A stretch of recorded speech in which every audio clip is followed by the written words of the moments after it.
Να ευχαριστήσω τις γυναίκες από το Κλιτσό, οι οποίες ήταν ιδεάτικες και να ανέχονται έναν άντρα τόσες γυναίκες. Ευχαριστώ πάρα πολύ.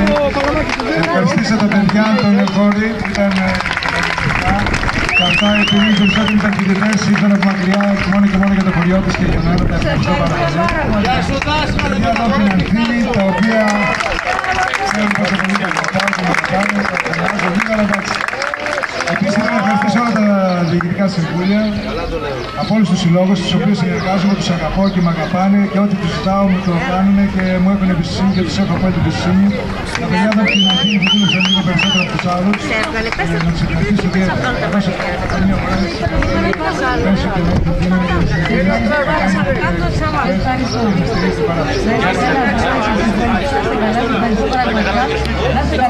Εγώ ευχαριστώ να πω ότι και όταν θέλω να κάνω κάτι εδώ στην Ιταλία, στην δουλειά του Παντρώνου, πάντα κάνω Θανάση, σως και πάντα σώζει την κατάσταση.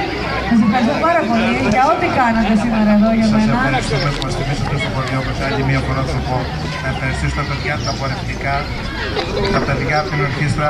Παιδιά, σας ευχαριστούμε πάρα πολύ που ήρθατε στο χωριό μας. Είναι τιμή μας που ήρθατε. Να ευχαριστήσω και τις γυναίκες που φτιάξαν τα εδέσματα. Θέλω να τους ευχαριστήσω θερμά.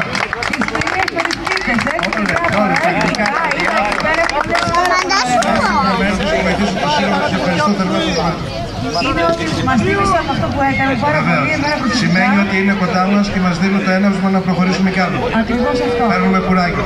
Να ευχαριστήσουμε εγώ προσωπικά όλους τους συλλόγους που σήμερα μου έκαναν την τιμή να είναι εδώ για να γιορτάσουμε την Πασχαλιά μαζί.